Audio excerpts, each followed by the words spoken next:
Участники проекта «Социальный контракт» открывали свое дело в различных отраслях. Например, Умарбек Рахманов запустил магазин мягких игрушек и различных подарков. До проекта он получал пособие от государства 3600 сомов.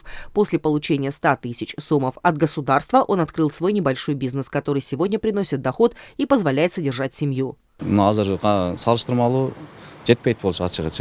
Если быть до конца откровенным, то пособия не хватало, чтобы прокормить семью. Тогда мы и решили начать бизнес. Сейчас хоть небольшой, но доход у нас есть. Теперь планируем открыть вторую точку.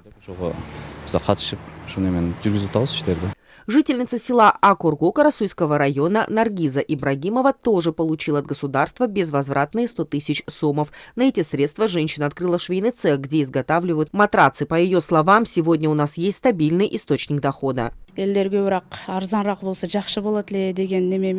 Мне самой нравится шить тойшоки, но их нужно наполнять хлопком. По цене это получается дорого, а для народа покупать дорогое сложновато, поэтому мы нашли более дешевый вариант. Мы обошли рынок, все разузнали. Для начала шили 3 матраца, чтобы посмотреть, как пойдет торговля. А когда поняли, что спрос есть, решили начать свой бизнес.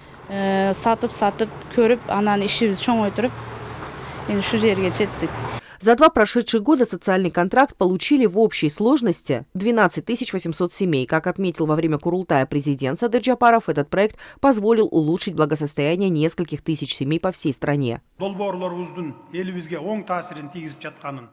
В 2023 году 10 тысяч семей получили по 100 тысяч. В 2024 году планируется выдать деньги 20 тысячам семей. Этот проект направлен на искоренение бедности. Я верю, что в ближайшие 10 лет мы сможем на 90% искоренить бедность.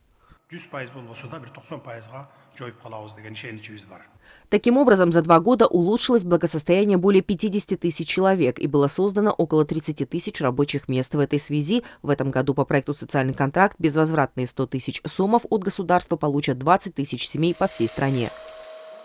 Юлия Ценко, Калиада Шибаева, Инет Эргешева, Сеймейк Маратулу, ЛТР Ош.